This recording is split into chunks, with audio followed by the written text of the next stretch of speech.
You say you want love, but tell me honestly, is it love you really want, or is it to feel chosen by someone? Because there is a huge difference between loving and wanting to be loved.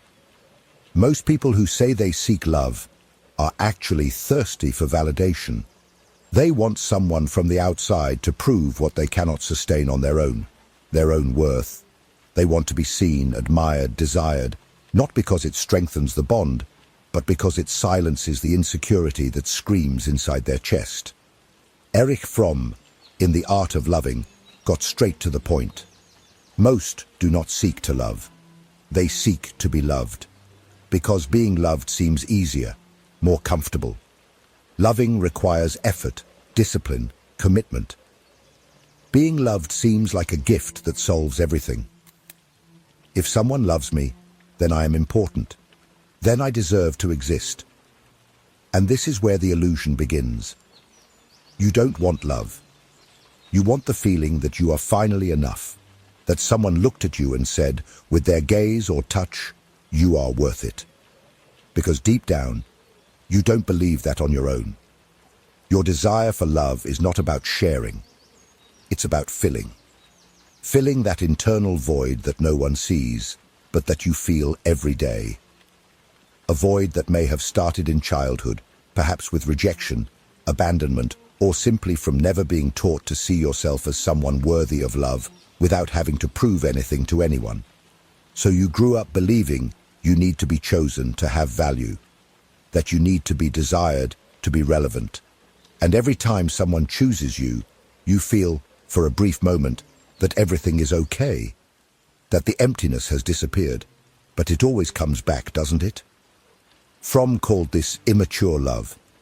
It's that love that arises from the need for fusion, that urgency to merge with someone because you cannot stand being with yourself. It's not desire, it's dependency, it's not connection, it's emotional addiction. And the worst part, the culture we live in feeds this. It teaches you to look for someone to complete you, someone to save you, someone to give meaning to your existence. But that is a lie sold as romance. True love does not happen when someone chooses you. It can only be born when you stop needing to be chosen. If you've made it this far, it's because on some level, you feel this. You feel that something is wrong with the way you relate. You feel that there is something in you that still waits to be validated by someone from the outside. And maybe you are tired of begging for attention, of losing yourself trying to be what others want, of clinging to the slightest display of affection as if it were all you have. But let me tell you one thing. This video is not to comfort you. It's to awaken you. Because as long as you don't see the root of your emptiness, you will continue to call neediness love and dependency connection. And that only destroys you from within. Most people see the problem of love primarily as the issue of being loved, rather than the issue of loving, of being capable of love.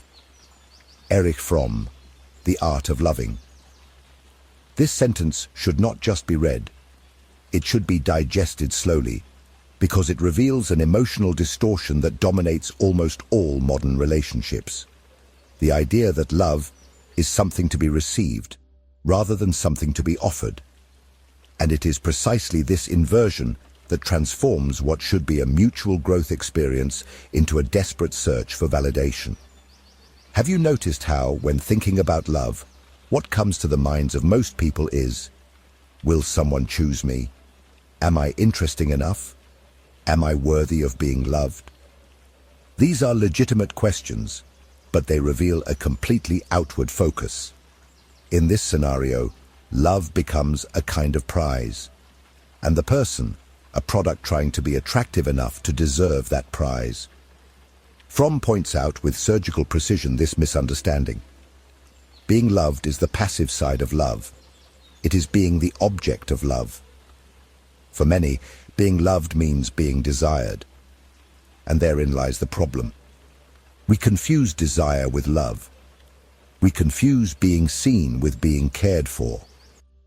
Desire is great, but it is unstable. It can ignite in 1 second and disappear in the next. And if your sense of worth is based on being desired, then you become a hostage to the gaze of the other. Your self-esteem becomes a leaf in the wind. Just one rejection, one silence, one no, and everything crumbles inside. But Fromm goes even deeper. He says that this obsession with being loved has roots in how we structure our emotional lives from an early age. He states, most people are eager for love, but almost no one is truly capable of loving. Because to love truly requires something that almost no one is willing to face: emotional maturity. Loving requires stepping outside oneself, looking at the other with responsibility, with intention, not as someone who will complete you, but as someone with whom you wish to share your wholeness.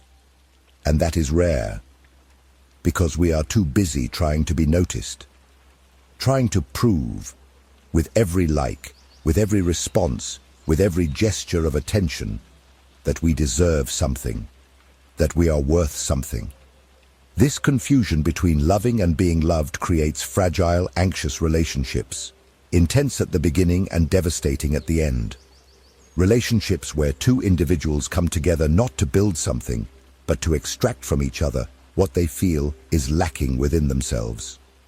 It is not love. It is an emotional bargain, a silent pact.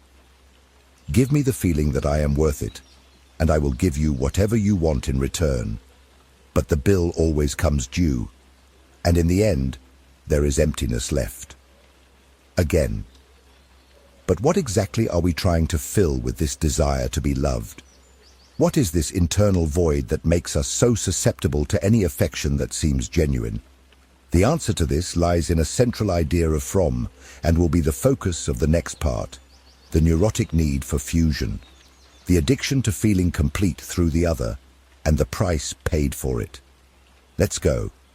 If this content is making sense to you, click the subscribe button and subscribe to the channel. Thank you for your support. There is a brutal difference between loving someone and needing someone. But most people who say they are in search of love are actually starving for something much more primitive: validation. The desire is not to connect. It is to feel worthy. It is not to share one's essence. It is to be chosen as a way to fill the internal void that has never been faced directly. And this is where Erich Fromm's theory becomes not only relevant, but necessary. Fromm speaks of what he calls the neurotic need for fusion. In his words, the deepest desire is not for sexual union, but the yearning for fusion, to rid oneself of separation, to escape the prison of the self. Do you understand the weight of this? When you chase after someone to be loved, it is not love that you are seeking. It is fusion. It is the momentary relief from your own internal separation. You want to escape from yourself. You want someone to hold you so tightly, emotionally, physically, symbolically, that for a few seconds you disappear, that the voice inside your head goes silent, that insecurity evaporates, that the fear of not being enough, of being alone, of being forgotten, vanishes. But this is impossible, because no one will give you this in a lasting way. No human being will forever bear the weight of proving to you that you have worth. No relationship will heal a wound that is yours. And as long as you insist on this illusion, the illusion that being chosen transforms you into someone complete, you will live oscillating between euphoria and collapse, between idealization and frustration, between now it will happen and again it didn't work. Fromm makes it clear that this type of symbiotic fusion is not love. It is a regressive form of relationship based on dependence and not on freedom. He writes, "In symbiotic love, two people become one, but neither remains as an individual. It is a union without integrity." And this is the trap, because what you call deep love may just be a camouflaged dependency. Perhaps what you feel as overwhelming passion is, in fact, an addiction to feeling important to someone. It is like an emotional drug. When the other chooses you, you feel alive. When they pull away, you crumble. This hunger to be chosen has deep roots. It does not start in adulthood, in relationships, in frustrations. It starts much earlier. It begins in childhood, in the way we were seen, or not seen, by those who were supposed to teach us to love ourselves. That is why what we are calling the search for love is, in fact, an unconscious repetition of an old pain. An attempt to do now what we could not do before, to feel unconditionally loved. And this cycle only breaks when you recognize that your pain is not in the present, it is in the past. What hurts today is the echo of what was unresolved back then. And to understand this, we need to look directly at the origin of this need. We need to go down to the emotional root of the problem, the wounded child that still lives inside you, asking for love with a choked voice. And this is exactly what we will talk about in the next part. Have you ever wondered why, even after so long, certain relationships still crumble you like you were 5 years old? Why do you cling so tightly, so quickly, to those who give you the slightest bit of attention? Why do you feel like the whole world is collapsing when someone pulls away or simply stops responding? It's not an exaggeration. It's not drama. It's a child inside you screaming, silently, for something it never received. Erich Fromm doesn't use the term inner child directly in The Art of Loving, but the entire emotional structure he describes points exactly to that. The formation of our way of loving comes from our childhood, from how we were loved, seen, or ignored. He states, "The experience of separation provokes anxiety. It is, by far, the most intense source of anguish in man. And it is precisely in childhood that this experience of separation manifests with the most brutality. The child is born completely dependent. It needs to be fed, protected, touched, validated, and above all, it needs to feel emotionally safe. When this doesn't happen, when the love received is conditional, unstable, absent, or manipulative, an invisible wound is created. And this wound doesn't disappear with time. It just hides under adult masks. Forced self-sufficiency, impulsive relationships, constant need to be desired, paralyzing fear of rejection. Fromm writes about how many adults seek in relationships a symbolic way back to the womb, to the state of security and total fusion. This, according to him, is a regression, not evolution. He says, "In the childish form of love, I love because I am loved. In the mature form, I am loved because I love." The childish form of love still lives in you when you seek someone to love you, so that you can then feel complete. This logic is deeply emotional, not rational. The wounded child inside you learned that to be loved, it needed to please. It needed to be useful. It needed to not be a bother. And now, as an adult, you continue trying to deserve love, trying to fit in, trying to be enough for someone to stay. But the problem was never that you weren't worthy of love. The problem was that you learned you had to strive to have it. And this shaped your entire view of affection. It shaped your way of loving, of giving yourself, of protecting yourself. What you call love is often just this child repeating old patterns. If I am perfect, they won't abandon me. If I please, they will choose me. If I am needed, they will love me. And this cycle is cruel, because no matter how much you do, how much you give, how much you nullify yourself, nothing will be enough to silence the pain of the child that still believes love must be earned. And as long as you ignore this part of you, you will continue attracting relationships that only confirm this wound, relationships that do not heal, only reinforce. But there is a way out. Healing does not come from the outside. It does not come from the next relationship, the next promise, the next crumb of attention.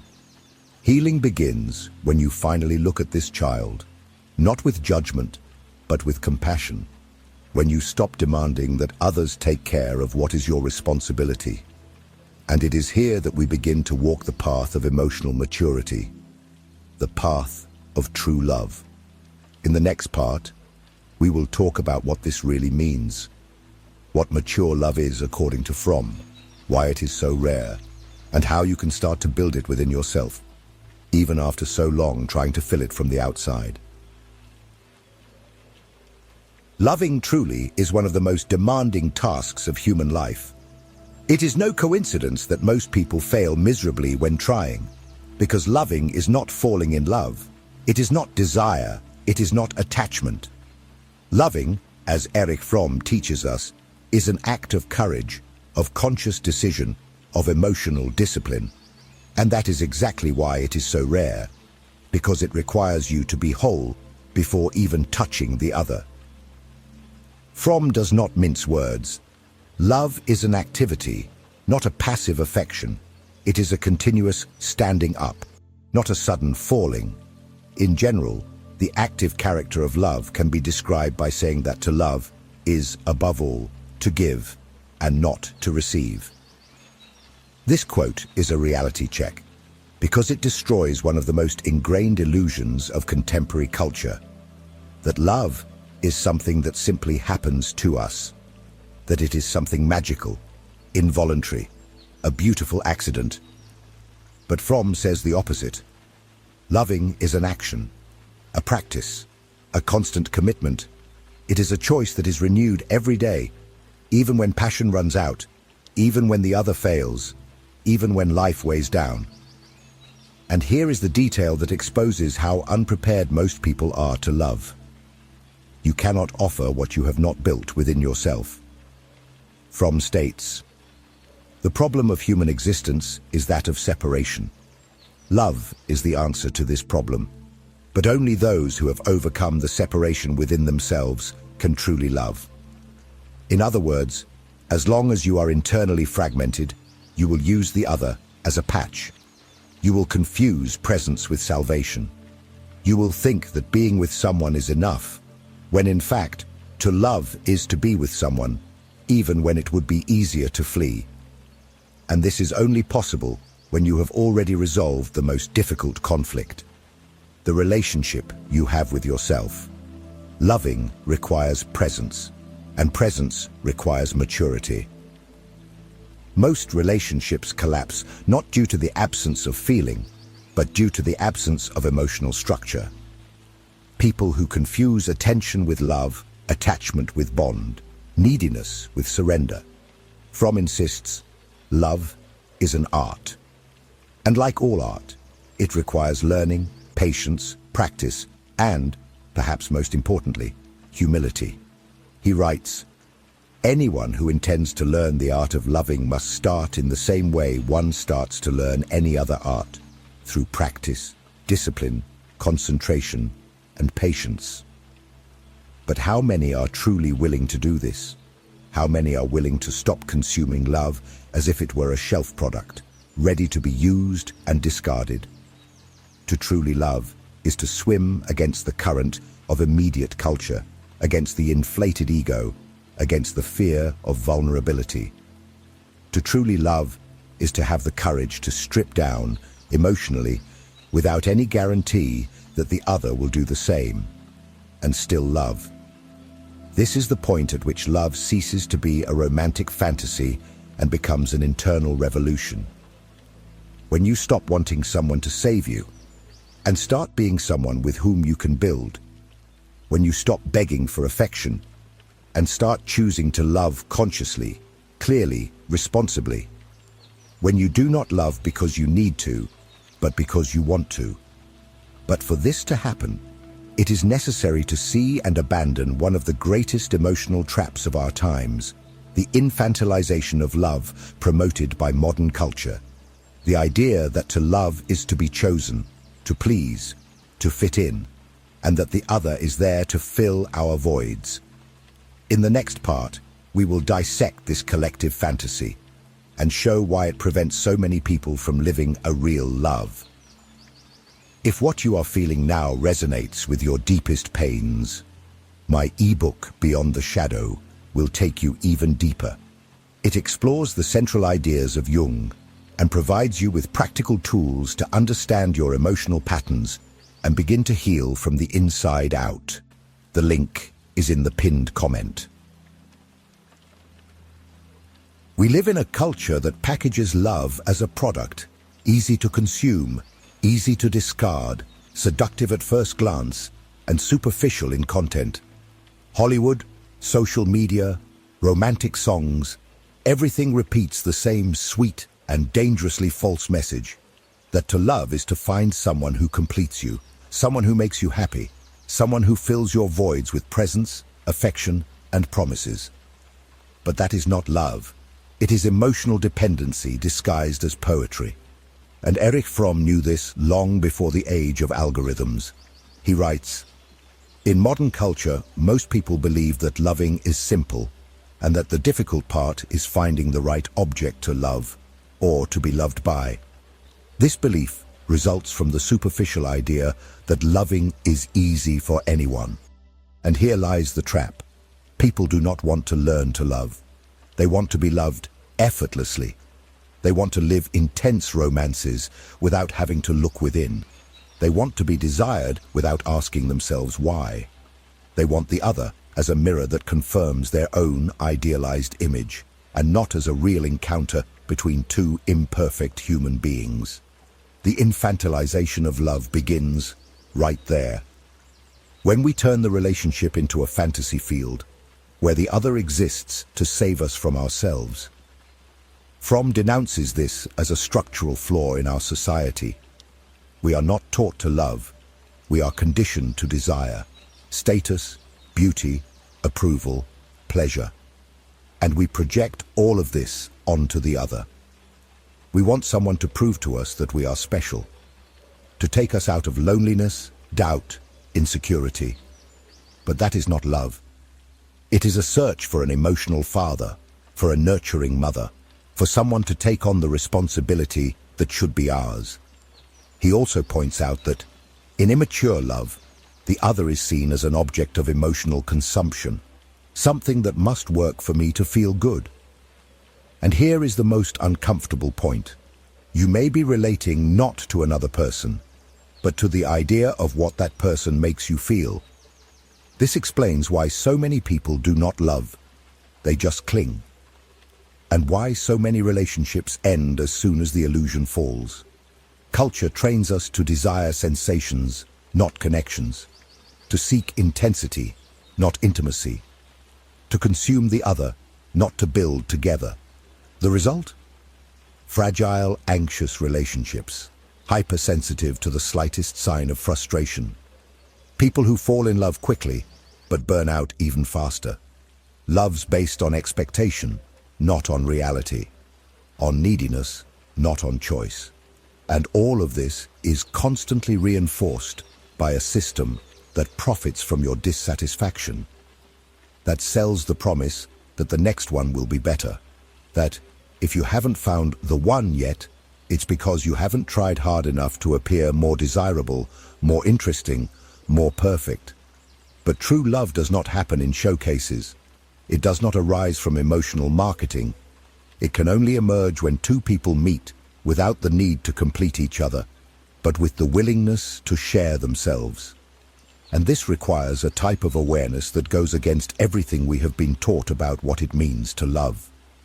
In the next and final part, we will talk about this turning point, the moment you stop seeking love to fill yourself and start loving as an act of freedom, a love that does not arise from neediness, but from overflow. That does not require being chosen, because you have already chosen yourself entirely. Let's get there. True love begins exactly where need ends. It does not arise from lack, urgency, or the fear of being alone. It is born from presence, from your ability to remain whole in front of another, without nullifying yourself, without losing yourself, without begging to be validated. When you still need to be chosen to feel valuable, you are not loving. You are just trying to exist through the other. You are trying to prove to yourself once again that you are worthy of being seen. But real love has nothing to do with that. It is not a cry for help. It is not neediness disguised as passion. Authentic love is a choice. It is the natural expression of someone who has already found themselves, who has already seen themselves as a whole, who has already faced their own emptiness, and decided no longer to use it as an excuse to emotionally depend on anyone. You have spent too much time seeking someone to make you feel special. But what if you stopped today? What if you decided that from now on, your worth will no longer be measured by the eyes of others? Because that is exactly where freedom begins. The love that comes after this does not bind, does not demand, does not suffocate. It shares, adds, builds. It does not try to fill what is lacking. It overflows. Now I want to know from you. If this message resonated with you, leave in the comments. I do not need to be chosen to feel whole. Write this as a commitment to yourself. Because it is when you declare this that you begin to take control of your story. And if this touched you, do not stop here. The next video is also essential on this journey. Watch it. It may show you what you have not yet had the courage to face.